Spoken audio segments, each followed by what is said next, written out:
Icon star Allu Arjun మరియు mass director Atlee కాంబినేషన్లో భారీ ప్రాజెక్ట్ తెరకెక్కుతున్న విషయం తెలిసిందే. ఈ సినిమాలో దీపికా పదుకోన్ కథానాయికగా నటిస్తుండగా మృణాల్ ఠాకూర్, రష్మిక మందన మరియు జాన్వీ కపూర్ వంటి స్టార్ హీరోయిన్లు కూడా కీలక పాత్రల్లో మెరవనున్నారని సమాచారం. హాలీవుడ్ స్థాయి టెక్నీషియన్లతో అత్యాధునిక విఎఫ్ఎక్స్ హంగులతో అట్లీ ఈ చిత్రాన్ని విజువల్ వండర్గా తీర్చిదిద్దుతున్నారు. 2027 వేసవిలో విడుదల కాబోతున్న ఈ సినిమాపై భారీ అంచనాలు నెలకొన్నాయి. అయితే తాజాగా ఈ మూవీ ఓటీటీ డీల్ విషయంలో సరికొత్త చరిత్ర సృష్టించబోతోంది. సమాచారం ప్రకారం ఈ సినిమా డిజిటల్ రైట్స్ కోసం నెట్ఫ్లిక్స్ ఏకంగా 600 కోట్ల భారీ మొత్తాన్ని ఆఫర్ చేసినట్లు తెలుస్తోంది. గతంలో అల్లు అర్జున్ నటించిన పుష్ప 2 సాధించిన 275 కోట్ల రికార్డును ఇది రెట్టింపు కంటే ఎక్కువే కావటం విశేషం.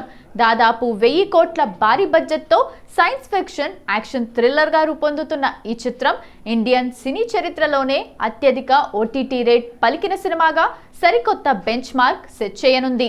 ఇంకా అధికారిక ప్రకటన రాకముందే ఈ రేంజ్ బిజినెస్ బజ్ నడుస్తుండటంతో అల్లు అర్జున్ ఫ్యాన్స్ సోషల్ మీడియాలో ఇది మా హీరో రేంజ్ అంటూ పండగ చేసుకుంటున్నారు.